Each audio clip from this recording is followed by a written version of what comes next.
উজ্জ্বল কোরআন মাদ্রাসার উদ্যোগে আয়োজিত যারা হুজুরের সাথে সাক্ষাৎ করবেন তারা উত্তর দিক থেকে দক্ষিণ দিক থেকে আল্লাহ আল্লাহ আল্লাহ আল্লাহ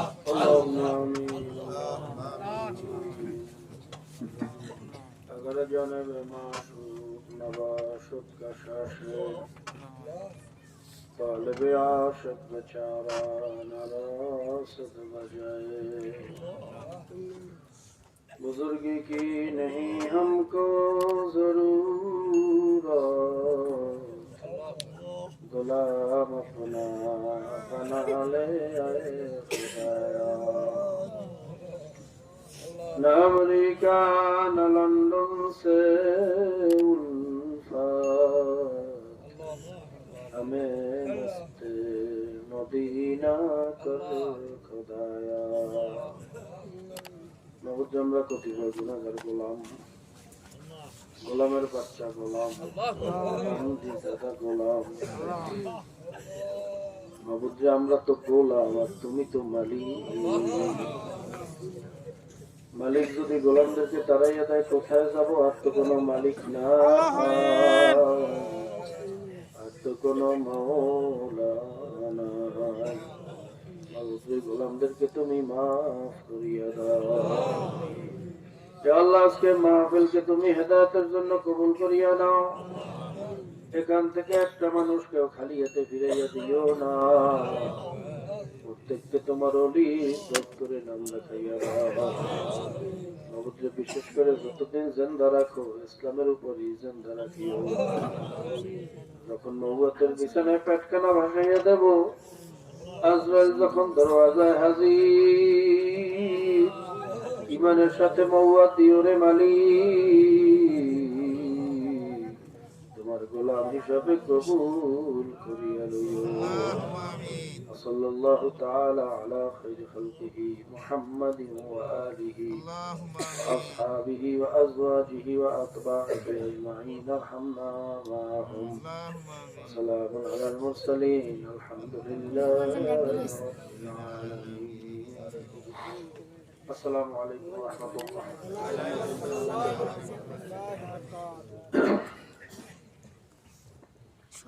الحمد لله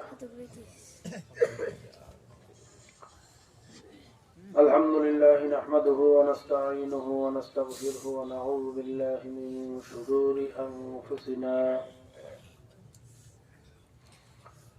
ومن سيئات أعمالنا من يهده الله فلا مضل له ومن يضلله فلا هادي له ونشهد أن لا إله إلا الله وحده لا شريك له ونشهد أن محمدا عبده ورسوله أما بعد فأعوذ بالله من الشيطان الرجيم بسم الله الرحمن الرحيم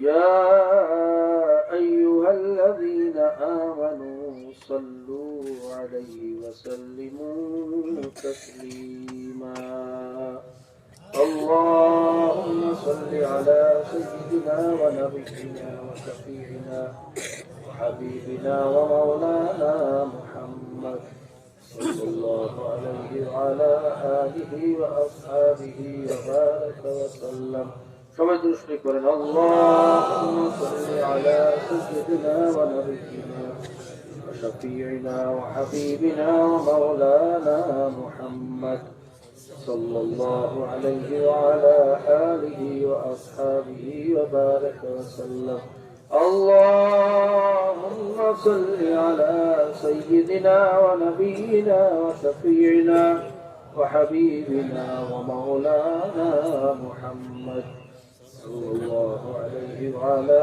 آله وأصحابه وبارك وسلم محمد حامد حمد خدا بس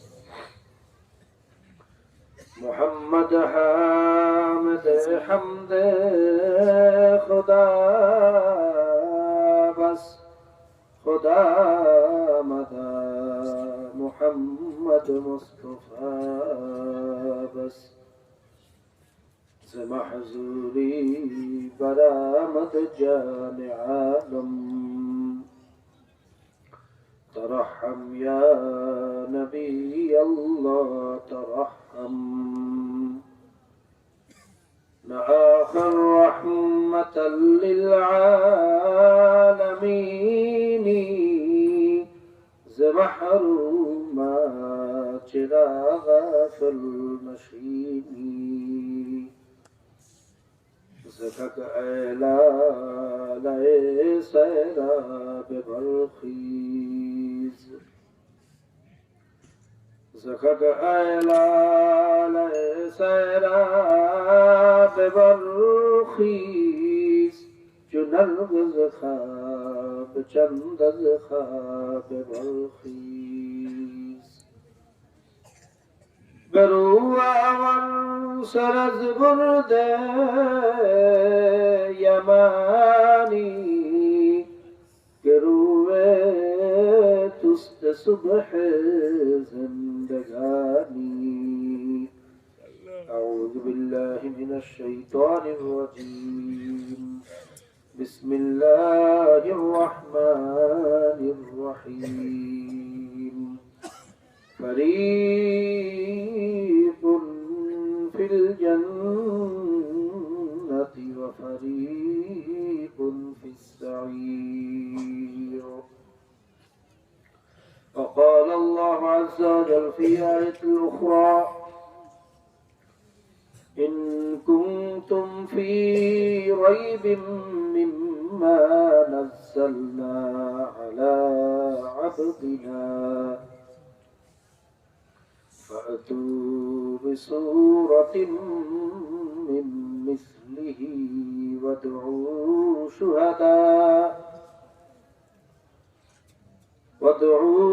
شهداءكم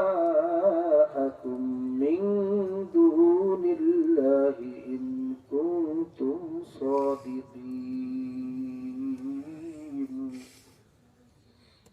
صدق الله المولانا العظيم وصدق رسوله النبي الأمي الكريم ونحن على ذلك لمن الشاهدين والشاكرين ربنا تقبل منا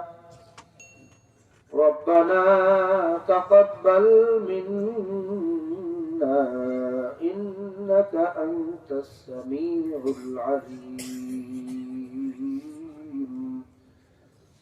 وتب علينا يا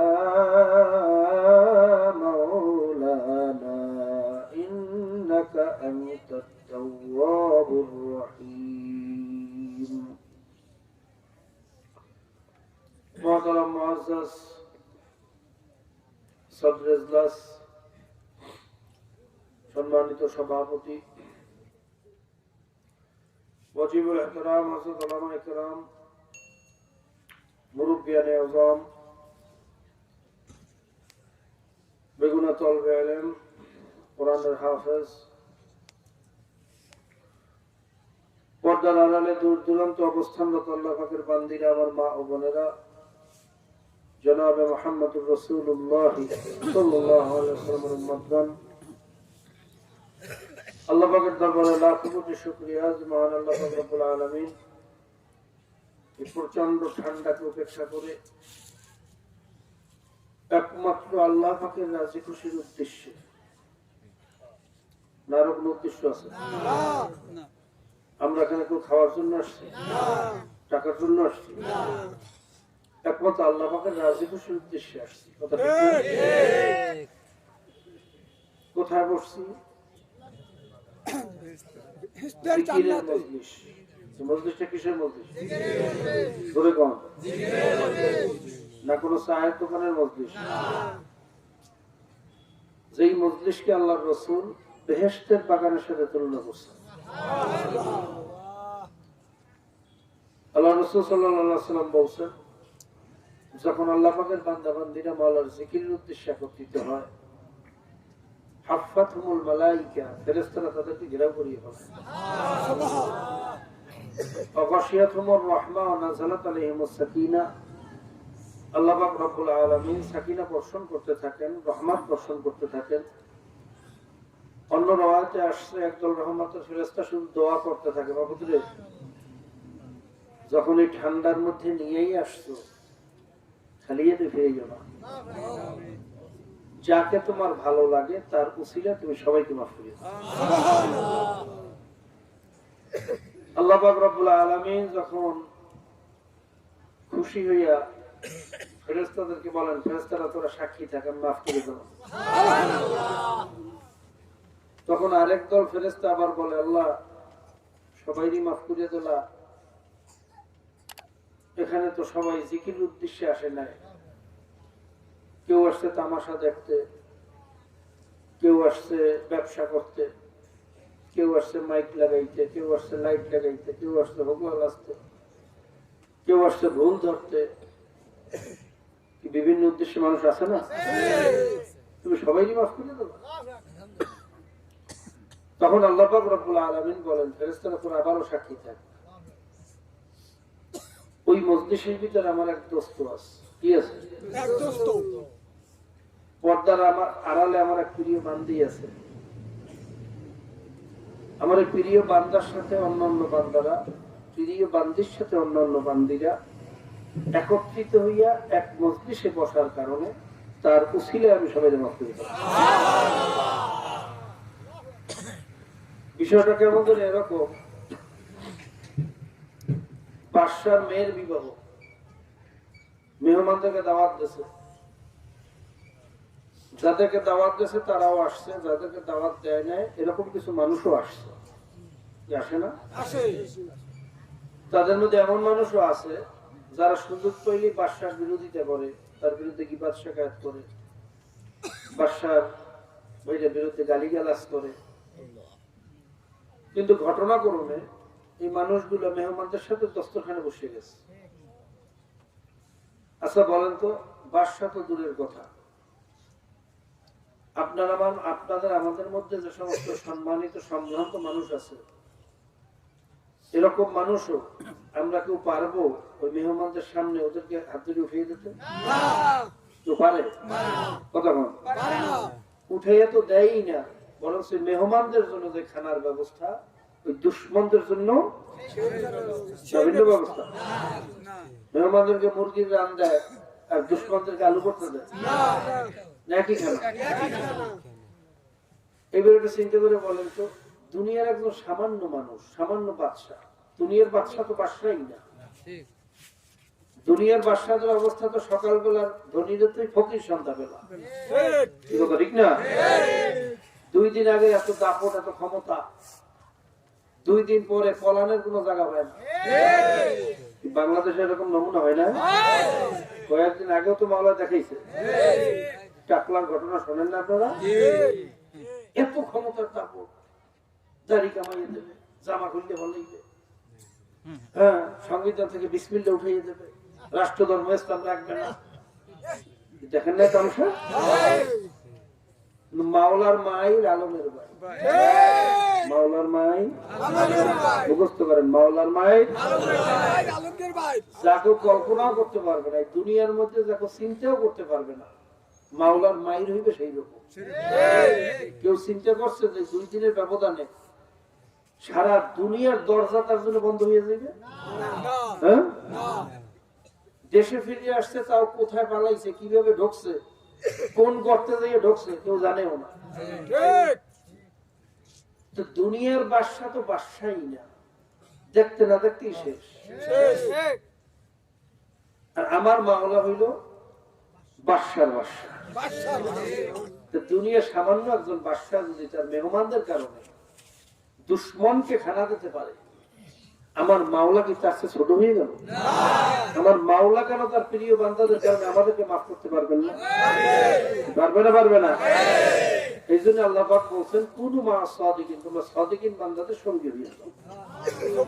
সবাই বলুন সুবহানাল্লাহ।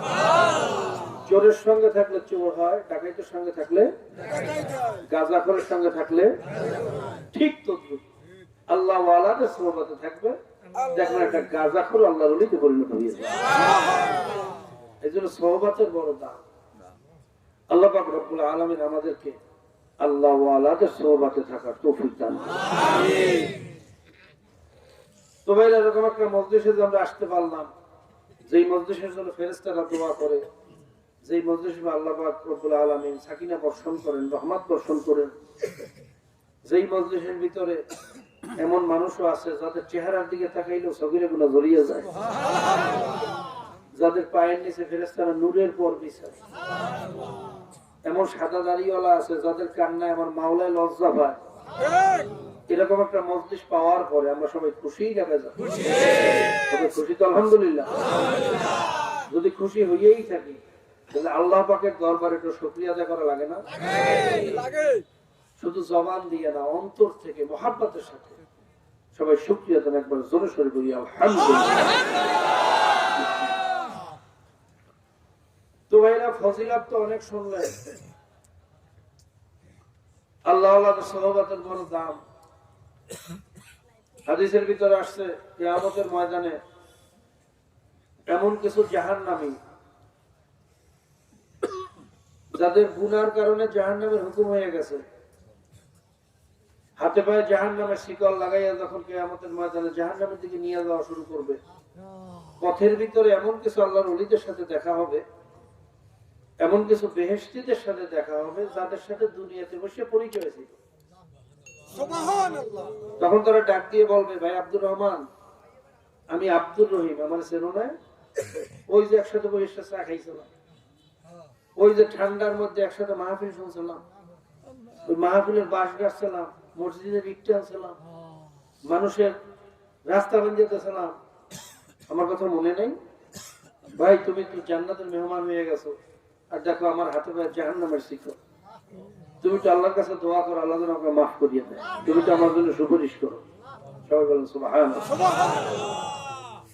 যখন পরিচয় দেবে, পরিচয় পাওয়ার পরে মায়া লেগে যাবে, আরে তো আব্দুর রহিম, আরে তো সারা জীবন মাওলানা দিনের জন্য অনেক কষ্ট করছে, মাওলার মাখলুক আশরাফুল মাখলুকাতের জন্য খেদমত করছে, এই লোকটা জাহান্নামে চলে যাইতেছে। তখন তারা আল্লাহর কাছে সুপারিশ করবে, আল্লাহ আব্দুর রহিমের তুমি মাফ করিয়ে দাও, তাকে রাখিয়া জান্নাতে যে শান্তি পাবো না মাওলা, তাকে তুমি মাফ করিয়ে দাও মাওলা। যখন কাকুতি বিনতি করিয়া আল্লাহর কাছে সুপারিশ করবে, হাদিসের ভিতরে আসছে একজন হাফেজ কমপক্ষে 10 জনকে এইভাবে সুপারিশ করে জান্নাতে নিয়ে যেতে, একজন হক্কানি আলেম কমপক্ষে 40 জন, কোন কোন রায়াত আছে 70 জন। আল্লাহু ইউদাইফু মান ইয়াশা, আল্লাহু ওয়াসিউন আলিম। আল্লাহ যদি চায় যার যার যোগ্যতা অনুযায়ী সুপারিশের ক্ষমতা আরো বাড়াই দিচ্ছে। বর্তমান হুজুর, তাহলে তো আমাদের নামাজ রোজার দরকার নেই, আমাদের সাথে অনেক আল্লাহর ওলিদের পরিচয় আছে, মহব্বত আছে, অনেক আলেমদের সাথে আমাদের ওঠা বসা পরিচয় আছে, ইমাম সাহেব খতিব সাহেবদের সাথে আমাদের মহব্বত আছে, আত্মীয়তা আছে, আমাদের তো চিন্তা নেই। ভাইরা, সোহবাতের ফজিলাত এবং সুপারিশ কার জন্য? যার ভিতরে ঈমান আছে, যার ভিতরে ঈমান আছে। শুধু সোহবাতের মাধ্যমে যদি কামিয়াব হওয়া যেত, খুব ভালো করে খেয়াল করি, যদি শুধু সোহবাত পাইলেই কামিয়াব হওয়া যেত, তাহলে তো আবু জেহেল আল্লাহ রাসূলের সোহবাত পাইছে, কি ভাই না? আবু লাহাব পাইছে। শুধু কি সোহবাত পাইছে না আল্লাহ রাসূলকে লালন পালন করছে? আল্লাহ রাসূল সাল্লাল্লাহু আলাইহি সাল্লাম দুনিয়াতে আসার আগে তার আম্মাজান দুনিয়া থেকে বিদায় হয়ে গেছে, ঘটনা তো সবাই জানে। মাত্র 6 বছর বয়সে আম্মাজানও বিদায়। আমার নবী এতিম, অসহায়, ওই অবস্থায় আল্লাহ রাসূলকে যে বুকে উঠে এনেছেন, আল্লাহ রাসূলের সমস্ত জিম্মাদারি গ্রহণ করছেন, তিনি হইলেন আল্লাহ রাসূলের আপন চাচা আবু তালেব। সবাই বলুন সুবহানাল্লাহ। আবু তালেবের জীবদ্দশায় আল্লাহর রাসূলের দিকে কেউ আঙ্গুল উঁচা করে কথা বলবে, চক্ষু গরম করে কথা বলবে, এরকম কোন ক্ষমতা কোন কাফেরের ছিল না। কারণ আবু তালেবের ভাতিজা, তার দিকে চক্ষু গরম করে তাকাবো, আবু তালেব যদি জানতে পারে তাহলে চক্ষু ঘুরতে উঠে এত মহব্বত করত আল্লাহ রাসূল। আল্লাহ রাসূল তার আপন চাচা আবু তালেবকে বাবার মতো শ্রদ্ধা করতেন। আচ্ছা বলেন তো, এর চেয়ে সোহবাত ইয়াফতা, এর চেয়ে আপনার মোকাররম বাইরে দুনিয়াতে কেউ কোনোদিন আসছে? কথা কইয়েন, কোনদিন আসবে? তা আল্লাহর রাসূলের সোহবত পাওয়ার পর ওই আবু তালেব জান্নাতে যেতে পারবে? কথা বল, কেন পারবে না? ঈমান নাই। কথা বল, ঈমান নাই। সবাই বলুন ঈমান নাই। বাবা, ঈমান ছাড়া পুরো সোহবতের মূল্য নাই, কোনো ইবাদতের মূল্য নাই। ঈমান ছাড়া নামাজেরও মূল্য নাই, রোজারও মূল্য নাই, দানেরও মূল্য নাই, সদকারও মূল্য নাই। আল্লাহ পাক রব্বুল আলামিন আমাদের সকলকে খাঁটি মুমিন হওয়ার তৌফিক দান করুন। আমিন। সুপারিশ হলো ওই সমস্ত ব্যক্তিদের জন্য যাদের ঈমান ঠিক আছে কিন্তু সামান্য গুনার কারণে জাহান্নামের হুকুম হয়ে গেছে, তাদের জন্য হলো সুপারিশ। ঠিক কথা, ঠিক না? আল্লাহ পাক আমাদের সকলকে বোঝার এবং আমল করার তৌফিক দান করুন। আমিন। এইবার আসেন সংক্ষিপ্ত আলোচনা। আমল তো বহুত করি, আমলের বাইরা বয়ান আমরা সবাই জানি, নামাজের ফজিলত সবাই জানি, উজুর ফজিলত জানি, অজু ভঙ্গের কারণও জানি, কিন্তু আফসোস এবং দুঃখের বিষয় হলো ঈমান ভঙ্গের কারণও জানি না আর ঈমানের ফজিলতও জানি না। ঠিক কথা, ঠিক না? আচ্ছা বলেন তো, বাংলাদেশে 92% মুসলমানের দেশ না? কত পার্সেন্ট? অথচ ইসলাম মানার দিক থেকে বাংলাদেশের সিরিয়াল হলো 153 নাম্বার। জানেন কত নাম্বার? 153 নাম্বার। আর নিউজিল্যান্ড হইল, যে সমস্ত মুসলমানরা আছে তাদের ভিতরে ইসলাম মানার ব্যাপারে নিউজিল্যান্ড হচ্ছে 1 নাম্বার। কাফেরের দেশ, কিন্তু যে সমস্ত মুসলমানরা আছে তারা মুসলমানের মতো মুসলমান।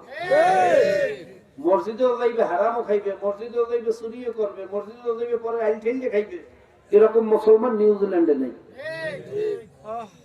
আর বাংলাদেশের সিরিয়াল হলো 153 নাম্বার। কত নাম্বার? 153। প্রমাণ দেই কেন 153 নাম্বারে গেলাম। আচ্ছা বলেন তো, 92% মুসলমানের দেশে, আমাদের দেশে মদের লাইসেন্স আছে না নাই? কত কম? জেনার লাইসেন্স আছে, পতিতালয় পুরস্কারের লাইসেন্স আছে না? বেপর্দার লাইসেন্স আছে। বেপর্দা তো লাইসেন্স লাগে না, বরঞ্চ পর্দা করতে লাইসেন্স লাগে। এমন অফিস আছে যে জায়গায় পর্দা করে যাওয়া যায় না, চাকরি করা যায় না, পর্দা করতে হইলে লাইসেন্স লাগে। কথা ঠিক না? আচ্ছা, এই সমস্ত আইনগুলো, জেনা করার বৈধতা, মদ খাওয়ার বৈধতা, বেপর্দা হওয়ার বৈধতা, এটা কি মুসলমানের আইন না কাফেরের আইন? কথা কম।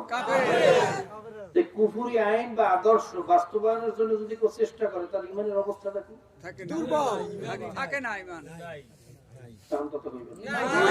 আপনাদের কাছে বিচার না। ইমানের ভিতরে যদি সমস্যা থাকে, তা কিয়ামত পর্যন্ত নামাজ পড়লে নামাজটা কোন কামে লাগবে? লাগবে কাজী বাবা, পায়ে হাত দিয়ে বললাম আগে ইমানটা ঠিক করে, আগে ঠিক করতে হইবে। বলতে পারেন হুজুর, আল্লাহ রাসূলের আদর্শ বাস্তবায়ন করবো, সেরকম তো কোনো সুযোগ পাই না, প্ল্যাটফর্ম নাই, আপনাকে পছন্দ হয় না। বাবা, আমাকে পছন্দ না হইলে, যদি কোনো সুযোগ না থাকে, প্রয়োজনে ঘরে বসে থাকে। সরিষার দানা পরিমাণ হইলে ইমান থাকবে, কিন্তু খোদা না খাস্তে কুফরি আদর্শ বাস্তবায়নের জন্য যদি চেষ্টা করেন, আমি খোদার কসম খেয়ে চ্যালেঞ্জ দিতে পারি, আপনি আলেম হইতে পারেন, পীর হইতে পারেন, মুফতি হইতে পারেন, দুনিয়ার মানুষের কাছে বড় বুজুর্গ হইতে পারেন, কিন্তু আমার মাওলার কাছে ইমানদার হইতে পারেন না। মানে ইমানদার মুমিন কোনদিন কুফরি আদর্শ বাস্তবায়নের চেষ্টা করতে পারে না। যদি বলেন পারে না।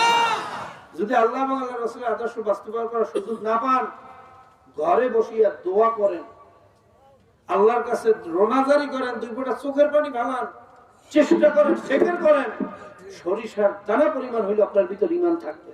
আর খোদার খাস্তা কুফরি আদর্শ বাস্তবায়নের চেষ্টা করলে বাবা ঈমান থাকতে পারে না। বলেন পারে না। আল্লাহ আমাদেরকে খাঁটি মুমিন হওয়ার তৌফিক দান করুন। আমিন আমিন আমিন। ভাই এই যে কথাগুলো বললাম, অনেকে মনে একটু রাগ হইছে না? কথা বলেন না, করার কিছু নাই। অনেকে চিন্তা করে হুজুর কৌশলে রাজনৈতিক কথা কইছে, এটা কি রাজনৈতিক কথা না ঈমান আমলের কথা? ঈমান আমলের কথা। জোরে কম ঈমান আমলের কথা। আল্লাহ আল্লাহ রাসূলের পক্ষে কইলাম না বিরুদ্ধে কইলাম? পক্ষে। এরপরে একদল মানুষ দেখুন গার দিয়ে ঠেলতেই আছে, যেই সে থাকবে না, এগুলো হলো সব কপাল করা আবু জেহেল মার্কা। কি মার্কা? আবু জেহেল মার্কা। রাগ হইছেন না? বলতে পারেন হুজুর আমাদেরকে আবু জেহেলের কাতারে ফেলাইলেন, আমাদের দোষ না, দোষ আপনাদের, আপনারা বুঝাইতে পারেন না, এই জন্য সেনা বুঝি না, আমাদের দোষ কি? বইটা স্বীকার করলাম যে আসলে যেভাবে বুঝানো দরকার সেই এলেম আমাদের না, সেই খোসলান খোশ জাবান, সেই হোসনে সুলুক আসলে আমাদের না। কিন্তু আপনাদের কাছে প্রশ্ন, আল্লাহর রাসূলের চেয়ে ভালো বুঝানো ওলা কে কে ছিলেন? না, কেউ না, কেউ ছিল না। এখন কে কে আছে? নাই। ভবিষ্যতে কে কে থাকবে? থাকবে না। তা আল্লাহর রাসূল সাল্লাল্লাহু আলাইহি ওয়াসাল্লাম নিজে বুঝানোর পরেও এই আবু জেহেল এবং তার দলবলকে বুঝাইতে পারছিলেন না। তা কিয়ামত পর্যন্ত আবু জেহেল মার্কার দল কপাল পোড়া থাকবে না থাকবে না? জোরে বল থাকবে। কাজে আমাদেরও দোষ না, কোন ওলামায়ে কেরামের দোষ না, দোষ হলো নসিব। যাদের নসিব বন্ধ হয়ে গেছে, কপাল পড়ছে, এই কপাল পোড়াদেরকে যত বুঝাইবেন কোনদিন বুঝবে না। জোরে বল বুঝবে না। আর আমরা তো শুধু ওয়াজ করিয়ে যাই, বাস্তবে কিছু দেখাইতে পারি না। আর আল্লাহ রাসূল সাল্লাল্লাহু আলাইহি ওয়াসাল্লাম বাইরে দাওয়াতের পাশাপাশি বয়ানের পাশাপাশি আল্লাহ রাসূল আবু জেহেলকে কত মুজিজা দেখাইছেন না? দেখাইছেন। কি ঘটনা জানেন না? জানি। দুই একটা বলবো? বলেন। একদিন কা ওয়াকিয়া, আবু জেহেল ने कहा या मोहम्मद कह दीजिए हद के अंदर है क्या?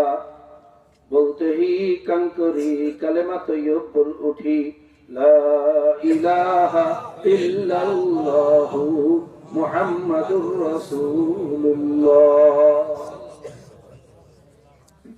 আবু জেহেল এসে বলে, হে মুহাম্মদ, তুমি কি আল্লাহ পাকের রাসূল নাকি? আল্লাহ রাসূল বলেন, হ্যাঁ চাচা, আমি তো আল্লাহ পাকের রাসূল। আবু জেহেল বলে, হে মুহাম্মদ, তুমি যদি সত্যি আল্লাহর রাসূল হইয়া থাকো তাহলে বলো আমার হাতের মুঠের ভিতরে কি আছে? আল্লাহ রাসূল বলেন, চাচা, যদি আমি বলতে পারি আপনার হাতের মুঠের ভিতরে কি আছে, আপনি ঈমান আনবেন নাকি? আবু জেহেল বলে, হ্যাঁ আমি ঈমান আনবো, কারণ আমার হাতের মুঠে কি আছে তা তো তুমি দেখো না। আল্লাহ রাসূল সাল্লাল্লাহু আলাইহি ওয়াসাল্লাম আঙ্গুল দিয়ে ইশারা করিয়া আল্লাহর উপরে ভরসা করিয়া বললেন, হে হাতের মুঠে কি আছে কথা বলো। সবাই বলেন সুবহানাল্লাহ। ইশারার সঙ্গে সঙ্গে পাথরগুলার জবান খুলিয়া গেছে, পাথরগুলা কালেমার সাক্ষী দেওয়া শুরু করছে, লা ইলাহা ইল্লাল্লাহু মুহাম্মাদুর রাসূলুল্লাহ সাল্লাল্লাহু আলাইহি ওয়াসাল্লাম। এত বড় মুজিজা দেখার পরেও কিন্তু কপাল পরা ঈমান আনে নাই। আবু জেহেল চিন্তা করলো, সর্বনাশ, কত বড় জাদুকর, পাথর দিয়ে কথা বলাইয়া ফেলায়। নাউযুবিল্লাহ।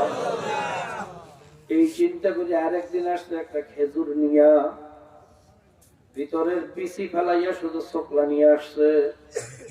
এসে বলে, হে মুহাম্মদ, তুমি যদি সত্যি আল্লাহর রাসূল হইয়া থাকো, আমি যে খেজুরটা নিয়ে আসছি ভিতরে বিচি নাই, বিচি ফেলাইয়া দিছি, যদি ছোকলা লাগাইয়া গাছ উঠাইতে পারো তাহলে মনে করবো সত্যি তুমি আল্লাহর রাসূল।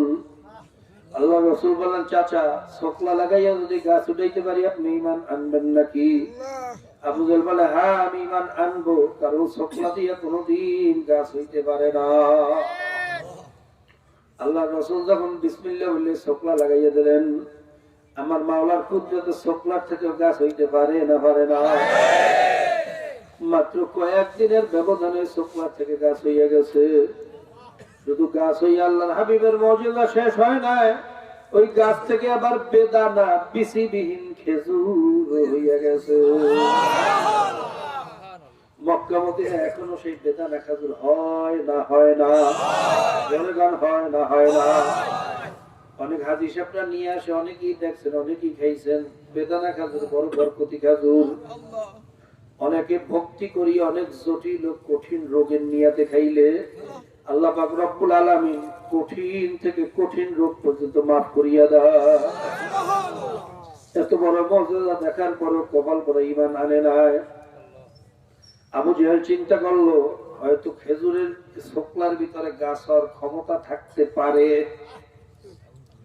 এই চিন্তা করি আরেকদিন একটা খেজুরকে পোড়াইয়া কয়লা বানাইয়া আনছে।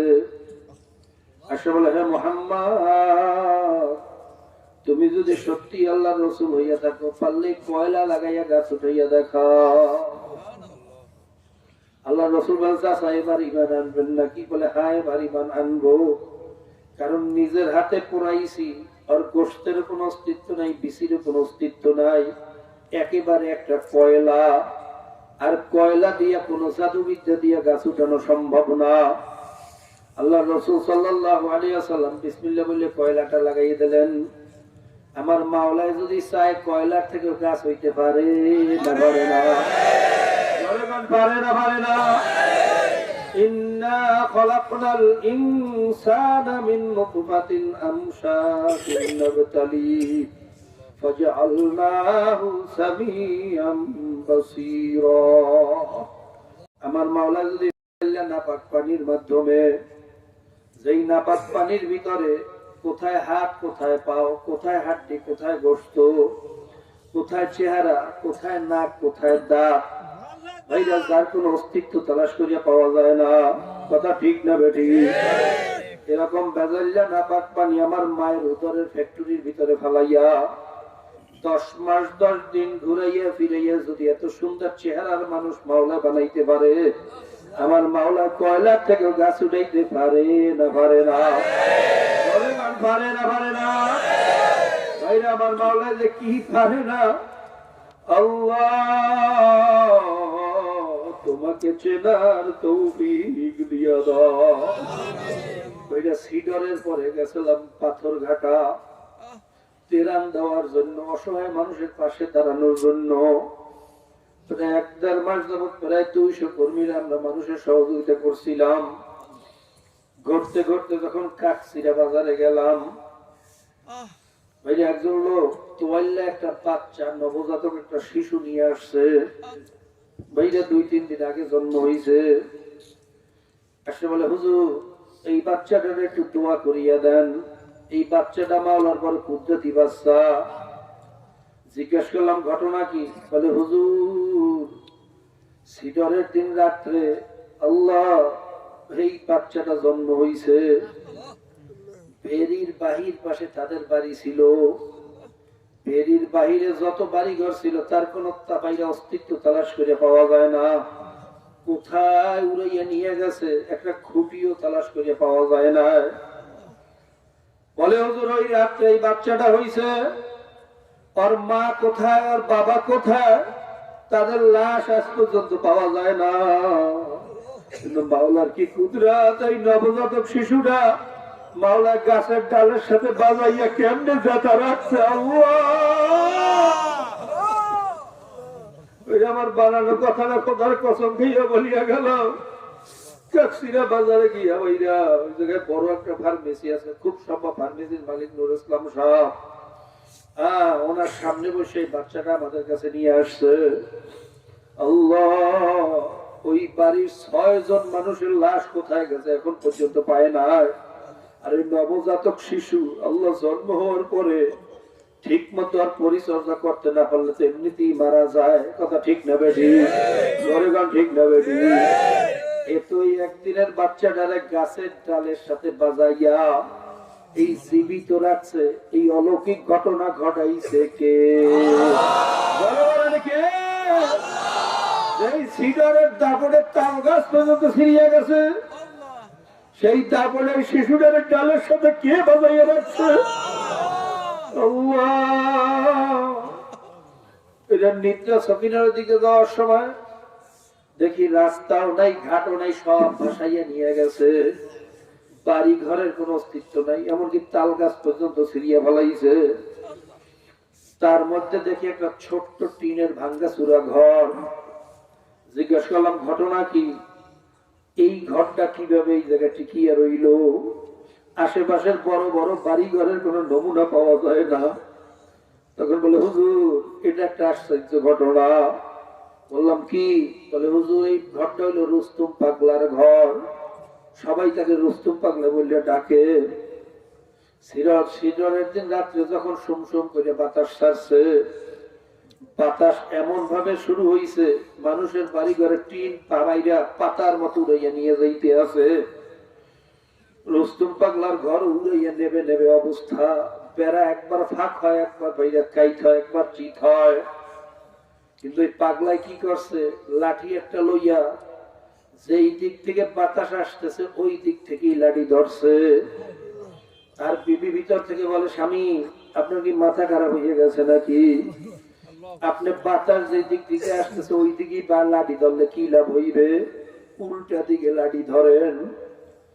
তখন রুস্তুম পাগলা বলে বেবি চুপ করো, আমার মাওলা চায় রুস্তুম পাগলার ঘর উড়াইয়া নিতে, আর আমি আমার মাওলার বিরুদ্ধে লাঠি ধরবো, এ কাজ আমার দিয়ে হবে না।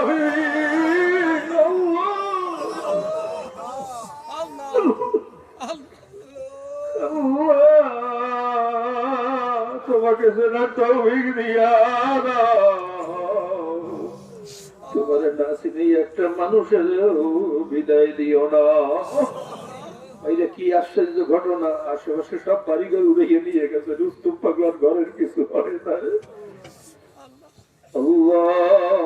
বাইরে কয়েকদিন আগে পত্রিকায় আসছে ঢাকা মেডিকেল কলেজ হাসপাতালের নবজাতক শিশু মারা গেছে, জন্মের পর ফ্রিজের ভিতরে ঢুকাইছে।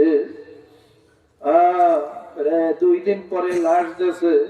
12 জন না 8 জন ডাক্তার সিগনেচার দিয়া মৃত্যু নিশ্চিত করিয়া সার্টিফিকেট দিয়ে দিয়েছে। কিন্তু মাওলার কি কুদরত, মাওলার কি কারিশমা!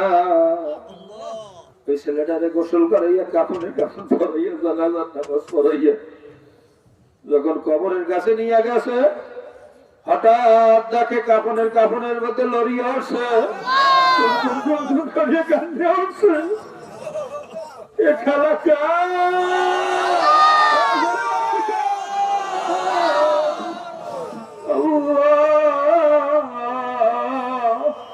তোমার নাসি নেই, একজনের বিদায় দিও না,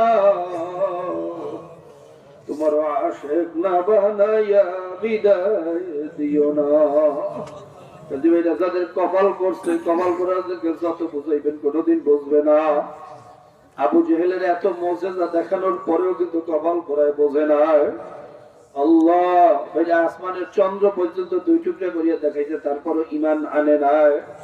আসলে বুঝছে ঠিকই, দুনিয়ার মহাব্বত ছাড়তে পারে না। কথা ঠিক না বেঠি? ঠিক না বেঠি? আবু জেহেল তো একসময় স্বীকার করছে আল্লাহর রাসূল সত্য নবী, কুরআনুল কারীম আসমানী কিতাব, কিন্তু দুনিয়ার মহাব্বত, ক্ষমতার মহাব্বত, দলের মহাব্বত ছাড়তে পারে না। বলে আমি যদি মুহাম্মদকে নবী মানি, তাহলে আমার এই দল বল, আমার এই ক্ষমতা, আমার এই নেতাগিরি কিছুই তো থাকবে না। করে কোন নাউযুবিল্লাহ। কাজী ভাইরা, যাদের কপাল পড়ছে দুনিয়ার মহাব্বতে অন্ধ হইয়া গেছে, এই 2 দিনের দুনিয়ার পিছনে পড়িয়া ধরারে সারা জ্ঞান মনে করে না, যারে পারে তারে যার উপরে জুলুম করে, এমনকি মানুষ পর্যন্ত খুন করে। কথা ঠিক না বেটি? ভাইরা, এই কপাল পোড়ারা এমন ভাবে দুনিয়ার মহাব্বত অন্ধ হইয়া গেছে, এই কপাল পোড়াদেরকে কোনোদিন বোঝানো যাবে না। আজকে ভাইরা বড় বড় বৈজ্ঞানিকরা মুসলমান হইয়া যায়।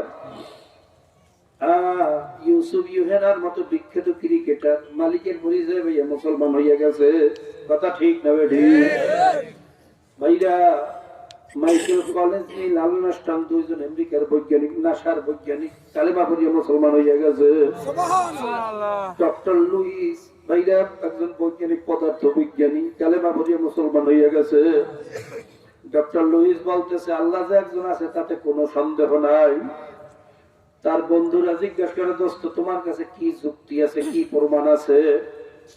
যুক্তি প্রমাণ ছাড়া ভাইরা কোনো কথা গ্রহণ করা হবে না। ডক্টর লুইস চিন্তা করে এরে কোরআন হাদিসের যুক্তি দিয়ে বুঝাইলে বুঝবে না। সে একটা সাধারণ যুক্তি দিল।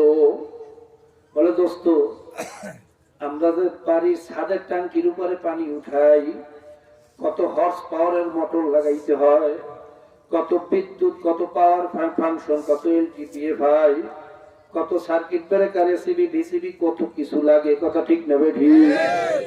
এরপরেও যদি একটু শর্ট সার্কিট হইয়া যায়, কানেকশন এদিক সেদিক হইয়া যায়, সব ফায়ার করিয়া পুরিয়া আংরা হইয়া যায়, আগুন ধরিয়া সব নষ্ট হইয়া যায়। আর একটা তাল গাছের মাথায়, খেজুর গাছের মাথায়, নারিকেল গাছের মাথায় যে পানি উঠতে আছে, এর মোটরও বা কোন জায়গায় লাগাইছে, এর বিদ্যুৎ বা কে সাপ্লাই দিতেছে, নিশ্চয়ই এর পিছনে একজন আছে। সে কে?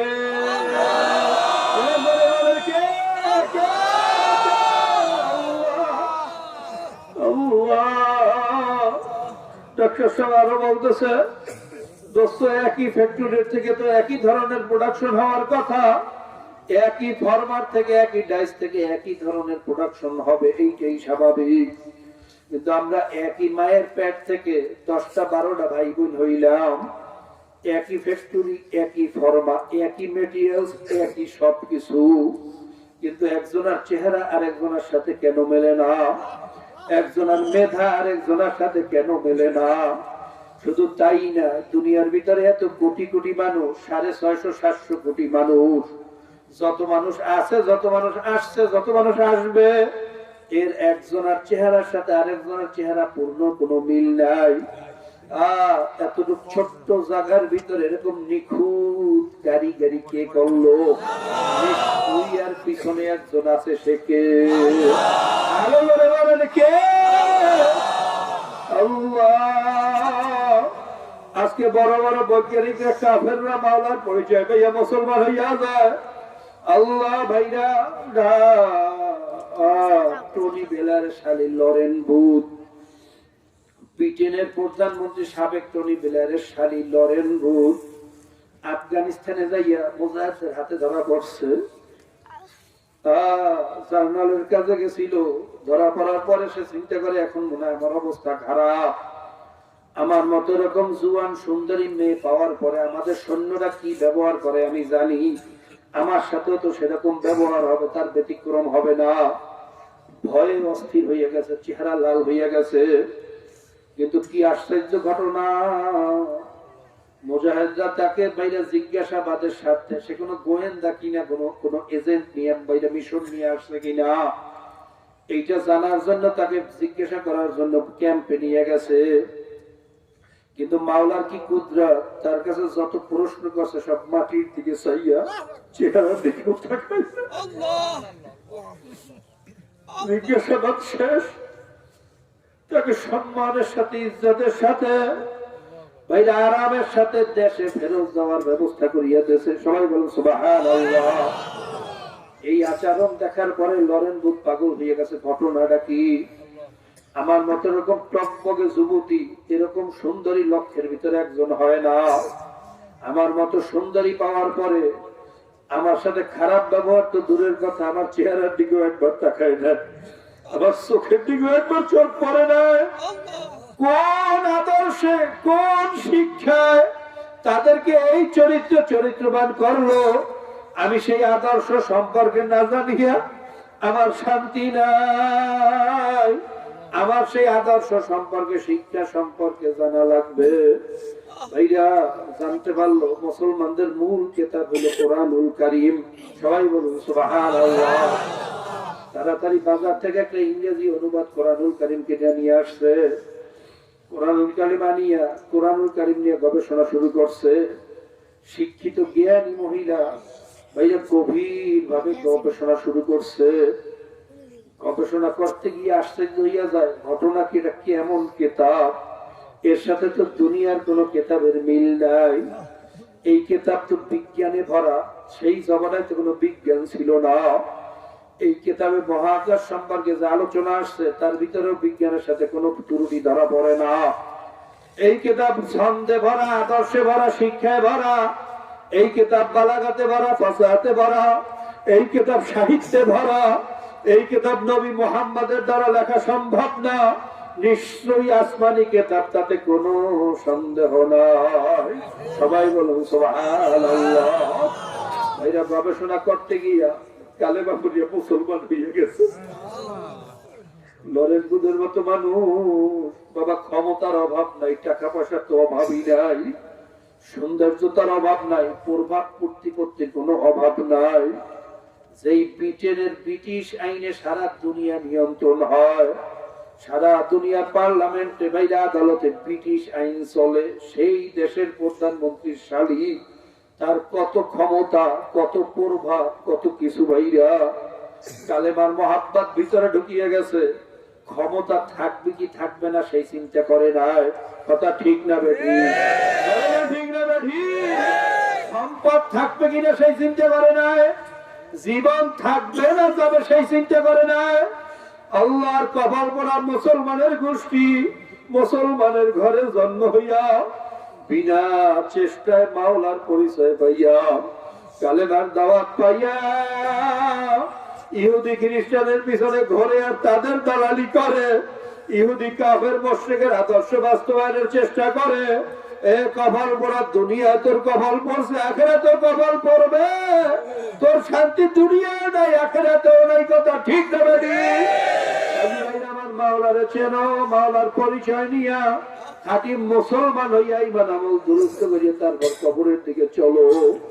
কারণ এই কবরে কোনো পীরগিরি, মুফতিগিরি, মুহাদ্দিসগিরি, বাবা কবরে কোনো দরবেশগিরি চলবে না। আমি অমুক মাদ্রাসার মহতামিম, আমি 50 বছর বুখারী পড়াইছি, আমি লক্ষ লক্ষ মুরিদের পীর, আমি অমুক বড় পীরের মুরিদ, এই সমস্ত পরিচয় কিন্তু কবরে চলবে না। কবরে শুধু দেখবে ঈমান আর আমল ঠিক আছে কিনা। কাজী বাবারা পায়ে হাত দিয়া বলিয়া গেলাম, আমার মাওলার পরিচয় নিয়ে ঈমান আমল দুরুস্ত করে তারপর মাওলার কবরে রওনা করো। আমার জন্য দোয়া করো, আমিও সবার জন্য দোয়া করি। মাওলা যেন তাকে চিনিয়া খাঁটি মোমেন হইয়া কবরে যাওয়ার তৌফিক দেয়। প্রত্যেকের দিল খুলিয়া দোয়া করো। আল্লাহুম্মা আমিন।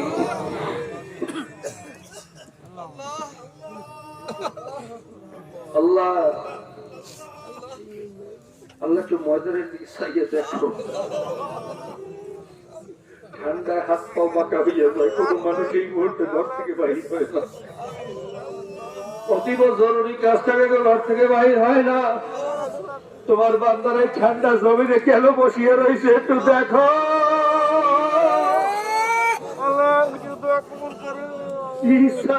কোন আশায় কেন এখানে আসছে, এই ঠান্ডার ভিতরে বসছে। তোমার মহাব্বত ছাড়ার কোন কারণ নাই। একটা মানুষেরও গাড়িয়াতে ফিরাইয়া দিও না, একজনকে মাহরুম করিও না মাওলা। মাহরুম যদি ফিরাইয়া দিতে ভাই মসজিদে কেন আনছো? কেন কোরআনের হাফেজদের সাথে বেগুনের তালবে আলিম সাদা দাড়িওয়ালাদের সাথে বসাইছো? কেন ওলামায়ে কেরামের মজলিসে আনছো? কোরআন হাদিসের বয়ানের মজলিসে আনছো? যখন নিয়ে আসছো খালি এতে ফিরাইও না, ফিরাইও না, ফিরাইও না। আমাদের আমরা ভুল করছি, অন্যায় করছি, বুঝিনাই না বুঝিয়ে করছি, তোমাকে চিনি নাই। আল্লাহ আমাদেরকে তুমি মাফ করিয়া দাও, আমাদেরকে তুমি ক্ষমা করিয়া দাও। এটা দুই বেড়া চোখে পানি ফেলাইয়া নিজের গুনার কথা মনে করিয়া ওই মহান মালিকের দরবারে একটু ভালো করিয়া কান্দেন আর মাপ চান। যদি কান্না নাও আসে, কান্নার জন্য চেষ্টা করেন, ভান ধরেন, বাহানা করেন। মজলিসের ভিতরে আসছে, ইবুকু ইবুকু আইলাম তাবকু ফাতাবাকু, তোমরা কান্দো কান্দো, কান্না না আসলে কান্নার ভান করো, মুখটারে ভাইয়া চলিয়া মাথাটারে বন্ধ করিয়া কান্নার জন্য চেষ্টা করো, বাহানা করো, দেখবো একসময় আল্লাহর ফজলে করমে চক্ষু দিয়ে পানি চলিয়ে আসবে। আর যদি মাওলার ভয় মাওলার মহাব্বতে চক্ষু দিয়ে পানি বাইর হইয়া যায়, মান বাকা মিন খাশিয়াতিল্লাহি ফাকাদ হারামাল্লাহু তিলকা আইনাল নার, চোখে পানিওয়ালা বান্দা বান্দীদের উপরে জাহান্নামের আগুন বলে হারাম হারাম। আমাদের তো আর কোনো বুঝি নাই, আল্লাহ আমাদেরকে তুমি মাফ করিয়া দাও। हम जलील है, नखार है, नादान है, गुनाहगार है, बदकार है, खबीस है, चोर है, डकैत है, सब कुछ है, लेकिन तेरे हबीब के उम्मत तो है। আমরা চোর, আমরা ডাকাইত, আমরা সুদখোর, আমরা ঘুষখোর, আমরা মদখোর, আমরা জেনাখোর, আমরা সবকিছু। আমাদের মতো খারাপ আর দুনিয়াতে বুঝি আর কেউ নাই, আমাদের মতো নিকৃষ্ট বুঝি আর কেউ নাই। কিন্তু যতই খারাপ হই তোমার হাবিবের উম্মত, কপাল গুনে তোমার দোস্তের উম্মত হইয়া গেছি রে মালিক। তোমার হাবিবের তোফায়েলে আমাদেরকে মাফ করিয়া দাও আল্লাহ। যাদের উসিলায় মাহফিল হইল, যারা চেষ্টা করলো, খাটনি করলো, দূর দূরান্ত থেকে, পর্দার আড়াল থেকে যত মা বোনরাও শরীক হইল, আল্লাহ সকলের পর তোমার খাস রহমত নাজিল করিয়া দাও। আমার অনেক যুবক ভাইরা, আল্লাহ বর্তমান জমানার যুবকরা তো নেশার পিছনে পড়িয়া ধ্বংস হইয়া যাইতে আছে, আর আমার যুবক ভাইরা তোমার কোরআনের বাজার মিলানোর জন্য পাগল হইয়া গেছে। এই ঠান্ডার ভিতরে কত কষ্ট করছে, তোমরা তাদেরকে দুনিয়া আখিরাতে কামিয়াব করিয়া দাও। যুব সমাজকে ধ্বংসের হাত থেকে বাঁচাও আল্লাহ। নোংরা রাজনীতি, অসভ্য রাজনীতির পিছনে পড়িয়া, নেশার পিছনে পড়িয়া যুবকরা ধ্বংস হইয়া যাইতে আছে। যুব সমাজ ধ্বংস হইয়া গেলে আমাদের গোটা সমাজটাই ধ্বংস হইয়া যাইবে, আমাদের ভবিষ্যৎ ধ্বংস হইয়া যাইবে। আল্লাহ বোঝে না, ওদেরকে বোঝার তৌফিক দিয়া দাও আল্লাহ। আমার যুবক ভাইদেরকে দিনের দিকে, ইসলামের দিকে ঝুঁকাইয়া দাও আল্লাহ। যুবকরা না আসলে ইসলাম জাগবে না, ওরা বোঝে না, বোঝার তৌফিক দিয়া দাও আল্লাহ। খাস করে এই মজলিসের ভিতরে জানি না কার বাবা মা দুনিয়া থেকে বিদায় হইয়া গেছে। আমার মতো মাও হারাইয়া ফেলাইছে, বাবাও হারাইয়া ফেলাইছে, চির জীবনের তরি অন্ধকার কবরে শুয়ে রয়েছে। অনেকে নিয়ত করিয়া আসছে আজকে মাহফিলে যাইয়া, যত রাত্র হোক আর যত ঠান্ডা পড়ুক, ওই চির দুঃখিনীর জন্য দোয়া না করিয়া বাড়ি যাব না, বাবার জন্য, মায়ের জন্য কলিয়া বাইরে যাইয়া দোয়া করিয়া তারপরে বাড়িতে যাব। আমরা দোয়া করলাম, বাপ মা, দাদা দাদি, নানা নানি, ভাই বন্ধু, স্ত্রী পুত্র পরিজন, ওস্তাদ সাগরে যা যত প্রিয়জনেরা কবরে আছে, সকলের কবর গুলা বেহেশতের বাগান বানাইয়া দাও। শাইখনা আলী, মাশাইখনা আলী, উস্তাদিনা আলী, আহবাবিনা علم الله حق علينا ولجميع المؤمنين والمؤمنات والمسلمين والمسلمات. وصلى الله تعالى على خير خلقه محمد وآله وأصحابه وأزواجه وأتباعه أجمعين ارحمنا معهم. وسلام على المرسلين الحمد لله رب العالمين. সবাই বসেন, করছেন না? দোয়া নসখাত মারগালা মুসিবতের জন্য খাস দেওয়া হবে। তার আগে আমরা প্রত্যেকের গায়ের সাথে গায়ে হাত লেগে খাস তওবা করি। তওবার মধ্যে নিয়ত করব আল্লাহ পাক রব্বুল আলামিন এই মজলিসে যার তওবা পছন্দ করেন তার উসিলার জন্য সকলের তওবা কবুল করে নেন। যার কলবে মাওলার মারিফাতের নূরের বাতি জ্বলিয়ে গেছে তার উসিলার জন্য সকলের কলবে মাওলার মারিফাতের নূরের বাতি জ্বলিয়ে গেছে। মহিলারা ঘরে বসে নিয়ত করতে পারবেন। আমরা মুমিনদের সাথে নিয়ত করলাম, আল্লাহ পাক রব্বুল আলামিন নিয়ত অনুযায়ী বরকত দান করবেন। সবাই আগে হাত লাগান। আল্লাহ রাসূল সাল্লাল্লাহু আলাইহি ওয়াসাল্লাম সাহাবাদেরকে আগে হাত লাগিয়ে তওবা করাইছেন, বয়াতের দান করাইছেন। আমাদের আকাবেররা শায়েখরা আমাদেরকে এই নিয়মে শিক্ষা দিয়েছেন। কারণ এই মজলিসে এমন ব্যক্তিও থাকতে পারে যার উসিলায় আল্লাহ আমাদের সবাই তওবা কবুল করবে। অতএব রক্ত তৈরি করার জন্য সবাই আগে হাত লাগান আর আমার সাথে বলেন, আউযু বিল্লাহি মিনাশ শাইতানির রাজীম, আউযু বিল্লাহি মিনাশ শাইতানির রাজীম, বিসমিল্লাহির রহমানির রহিম, আস্তাগফিরুল্লাহ রাব্বি মিন কুল্লি ذنبيوں واتوب الیہ لا حول ولا قوة الا باللہ العلی العظیم. توبہ کیا میں نے صاف پوری باتوں سے اور صاف پوری کاموں سے. اے میرے اللہ اس توبہ کو قبول کر اور جماعت میں رسول اللہ صلی اللہ علیہ وسلم کے میرے حشر کا آمین. তরিকা সবক আদায় করতে চান পুরনো মুজাহিদের থেকে শিক্ষা নিয়ে আর বাংলাদেশ মুজাহিদ প্রকাশনীর প্রত্যেক কিতাবও পাবেন. কঠিন না মজলিসের আদব শেষ পর্যন্ত উপস্থিত থাকা, মাত্র কয়েক মিনিটের জন্য আমরা মজলিসের সাথে কেন বেয়াদবি করবো? জরুরি কয়েকটা কথা, এরপরে জয়েন ছিল আমরা সাথে বিদায় হবো. যারা মুরিদ হইতে চান চরমনের তরিকায় এখন থেকে নিয়ত করে আমি চরমনের মুরিদ হয়ে গেলাম, সবক আদায় করতে থাকেন, পরবর্তীতে শায়েখদের হাতে বয়াত হয়ে যাবে. আর ভাই আমরা এই কথা বলি না যে চরমনের মুরিদ হওয়ার চরমনের দল বাড়াও. বাবা চরমনের মুরিদ হওয়ার উদ্দেশ্য না খাঁটি মুসলমানের কবরের উদ্দেশ্য? যে এই দেশে চরমন আইনি এই দেশের মানুষ বেহেশতে যাইবে না?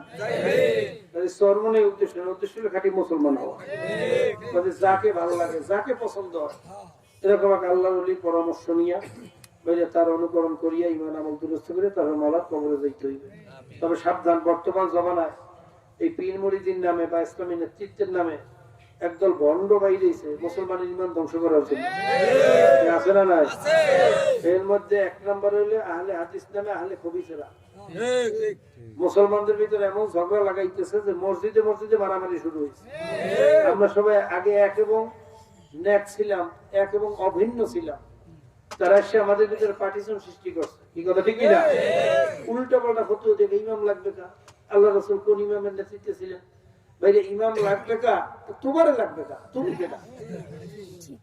ইমামের কথা মানবো না, আবু হানিফা রাহমাতুল্লাহ অনুসরণ করি আমরা, আরে মানবো না, তোমারে মানতে হবে, কারণটা কি? তুমি কেডা? ভাইরা ওস্তাদ বা সিদ্ধান্ত দেওয়ার একজন নেতা যদি না থাকে, যে সমস্ত মাসালা আল্লাহ রাসূল সাল্লাল্লাহু আলাইহি ওয়াসাল্লামের জবানে ছিল না, সেই মাসালার সমাধান কে দেবে? কথা হয় না? সব আলেমরা পারবে না? যারা মুস্তাহিদ সরা, যারা মুস্তামবিতিন, যারা গবেষণা করিয়া হাজার হাজার লক্ষ লক্ষ হাদিস যাদের মুখস্থ, তারা গবেষণা করিয়া যেই রাস্তা দেখায় ওই রাস্তা অনুযায়ী চলবো না আমার মত মতো চলবো? কথা হয় না? আচ্ছা আল্লাহ রাসূলের জমানায় মোবাইল ছিল, মোবাইল ব্যাংকিং ছিল, আমরা যে মোবাইলে বিকাশে টাকা লেনদেন করি এটা কি জায়েজ না জায়েজ? একদল কইছে জায়েজ, একদল কইছে না জায়েজ. ভাইরা আল্লাহ রাসূলের জমানায় এগুলো ছিল না, কিন্তু লেনদেন তখন চলে. এটা সমাধান লাগবে না? দেবে কেটা? কথা হয় না? উলামায়ে কেরাম বা ওস্তাদ বা নেতা লাগবে না লাগবে না? এই জায়গায় কার কার ক্ষমতা আছে এই মাসালা ইস্তেমবাদ করিয়া গবেষণা করিয়া একটা সঠিক সিদ্ধান্ত দেওয়া? এই কপাল পোড়ারা এরকম আমাদেরকে বিচ্ছিন্ন করার জন্য নেতা মানা লাগবে না, ওস্তাদ লাগবে না, পীর লাগবে না, এরা হইলো আমাদেরকে ধ্বংস করার ষড়যন্ত্র করতে. ঠিক না ঠিক? সাবধান, এই ধোঁকাবাজদের পাল্লা পড়া যাইবে না. আল্লাহ আমাদেরকে বোঝার তৌফিক দান করুন. তবে কোনটা হক এবং কোনটা বাতিল কেমনে বুঝবেন? সমস্ত আল্লাহর ওলিরা বলছেন, দেখবা যেখানে গেলে 5 জনের ভিতরে 3 জন সুন্নাত তরিকা অনুযায়ী ইমান আমল দুরুস্ত হইতেছে, কলব নরম হয়ে চোখে পানি আসতেছে, নেকের আগ্রহ বাড়তেছে, গুনার কাম ছাড়তেছে, এরকম এক হক্কানি আল্লাহর ওলির পরামর্শ বা তার শাগরেদ বা তার মুরিদ বা তার অনুকরণ করা যাইতে পারে. মনে থাকবে ইনশাআল্লাহ? আল্লাহ আমাদেরকে বোঝার এবং আমল করার তৌফিক দান করুন. তোমরা দোয়া করেন লা ইলাহা ইল্লাল্লাহ.